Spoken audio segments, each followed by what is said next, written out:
In this episode of Unboxing Europe, we have Elio Di Rupo. Elio, former Prime Minister of Belgium, a very good friend of our social democratic family, but probably and most importantly, someone that has a very critical view on what we should do here in the European Parliament, and at the same time, where should we stand in core fundamental values. Elio, first question, and because we are just unfortunately knowing the results from the US elections, yesterday we were speaking on who we thought that was going to win, but you also told me something that is very important. That is, I want an European Union that does not depend on the humor of the US electorate. Yes, Tell me more. and today we have to note that Trump has won. Well, okay, that's it. It's the reality.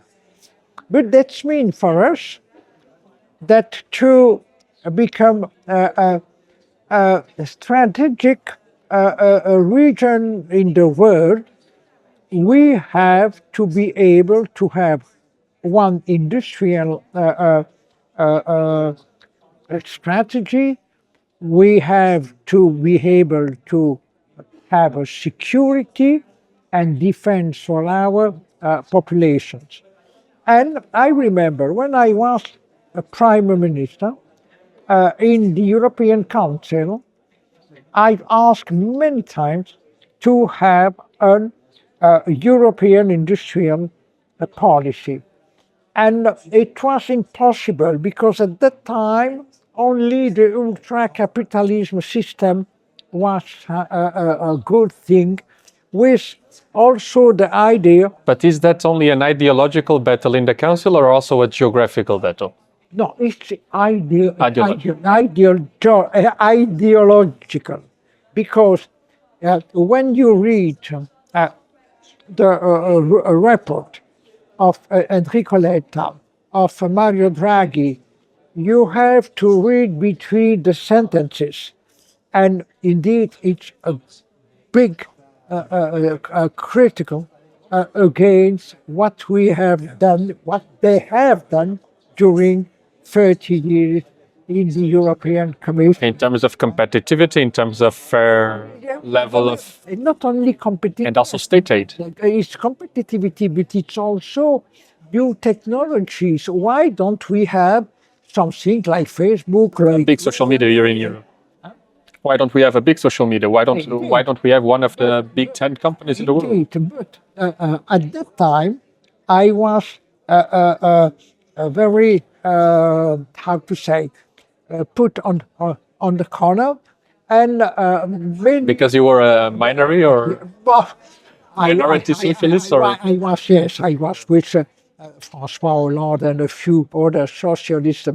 We are in the minority in the European Council, and for instance, David Cameron, but also Mark Rutte and other Prime Minister at that time said, "Elio, you are communist." And I'm not communist. That's something that we hear very often. No, I'm really not communist. I'm social democrat. I mean, I'm for the freedom, the liberty to take an initiative, economic initiative, to develop a business, etc. But with a regulation, especially when there is an excess of profit. But at that time it was impossible. And now I see that there are a few movements to do that. But it's very urgent. And for example, the automotive sector in Germany is demanding more state intervention. This is, you speak about one specific thing. It's the following. Germany is the country the most influent in the European institutions. And now they have had energy with low prices, especially Russian gas, etc., etc. That's true that now they are upset. But we need to have a new line of industrial strategy, to have also research and development.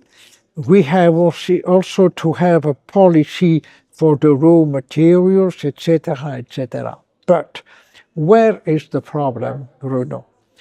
The problem is the money. Because for that, we need a lot of money. And that cannot only come from public institutions, nor it will never be public money. We can share with the private companies, but without help of the subsidies by the public institution. It's impossible.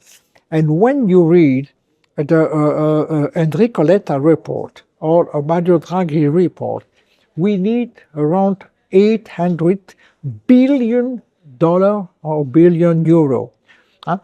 And when you speak with the member states, we have the frugal countries like Netherlands, but also Sweden, etc. That's why I was asking if it was only ideological at the time or also geographical. And you have mentioned some things. Imagine for a country like mine, Portugal. We are, in a sense, the periphery, we are not Central European. That means that we are not so attached or not so close geographically to the German industry, nor to the French industry. But we are directly affected by the most industrialized countries in Europe. Yes, indeed. And I wanted to go on something, and here I really want your personal experience, but also personal opinion. The political landscape has changed a lot. In most of our countries, I will tell you the example from Portugal. We have passed from a system that had two majority parties to a system where majorities are very unstable and very dynamic. The same here in the European Parliament. We passed from having EPP, S&D, and now we have different families from the far right to the left. I think it's coming more to the right, unfortunately, but it's happening. You have this experience in Belgium. I mean, I think that all the ministers and prime ministers in Belgium need to have a lot of, dynamic. How do we face this challenge? In Belgium, we use to create a compromised government. I did it, but I needed 541 days. It's incredible. 541. 541 days. So more than 1 year and a half, or more or less. Indeed. And because in Flanders, the separatist party won, and to the south, French-speaking party was my party, a socialist party. But finally, without the separatists, we made a government, and it was a government of the center. And always a lot of good things, because we have maintained the country united. We have done a very strict budgetary policy, etc., etc. We can work with not the far right, not with the separatists, but we can work with liberals, with Christian Democrats. Even though we might disagree on a lot of things like market basis. Yeah, indeed. But at the same time, what is, if there is a recipe? And I mean, we can go to examples of the left and communist parties, where in a lot of countries it has been also the social democrats that have allowed that these parties have come. I remember Latin America, but then it's the same here in Europe at the right. And you see a lot of the far right having more traction and influence, not only in their own parties, but also in right-wing parties and sometimes center parties. Indeed. So how should we, how is this not, my question is not how is this possible, my question is rather, what is the most effective way? Because what we need in the end is to convince the moderate people to vote for the project of pro-European project, pro-democratic project. Here, look, in Europe and especially in the Parliament, European Parliament, I think the only way is to try to have an agreement between the Christian Democrat, PPA, ourselves, S&D, Renew, and Green. I don't think that with the left it's possible to have a global agreement. But this agreement between the 4 European group parties doesn't exist. That's following me. I'm not sure, but doesn't exist. No, what we have seen from recent days shows that, I mean, I don't know if it is because it is EPP and we are biased, but what the reality shows is that EPP is using also their minority, but they're with, for different maneuvers. Now, But is this, I mean, it's a legitimate democratic tool. I mean, if EPP wants to speak with ECR and Patriots and ECN, I mean, it's democracy working, but isn't it against democracy at the same time? no, Where can we balance it? Formally, it's not against, but on the European point of view, of the quality of life of our population in Portugal, in Belgium, etc., and also for the ethic. Don't forget that during, I would say now, 30 years and maybe more, we get a lot of freedom or liberty for the women, for the LGBTI, etc., etc. And now there is a real danger to have a recession, to go back, like last century. But everything depends on the quality of the relations, human relations between the leaders of the parties, of the groups. You think it's very personal? It's not a critical. No, I'm not saying. I'm just saying that for my point of view, and how did I be able to set up a government? You had good relations with because opposition party leaders. I had a good personal relationship with the other leaders of the other parties. Not on their program, I was against, but on the human relations, I always pay a lot of attention to keep good relations, because So you think that empathy is more necessary than ever in politics, that we can it's very, very important. The respect, human respect. For the rest, indeed, I don't agree. We fight against this project, etc., etc. But the trust between the leaders, it's very important. Here, in the European Parliament, my impression is that it doesn't exist. And that comes to our...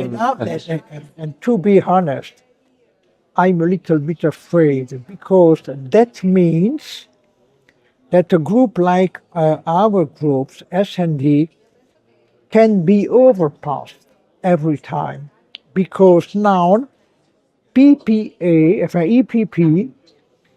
has already used to create a majority with ECR and Patriot. They can do another time in the future. And so basically, I also agree with that. We need not only more empathy, but sometimes even political intelligence to be strategically autonomous, as we demand for the European Union. And that comes to the last point, and we have spoken here. Trump has won the US elections, and that's democracy working, whether we like or dislike the project. This is how we also should behave as social democrats, because if we are true believers in democracy, I also think that regardless of all the political considerations on abortion, regardless on all political considerations on the economy, that I completely disagree, and I think that are a retrocess, as you have mentioned.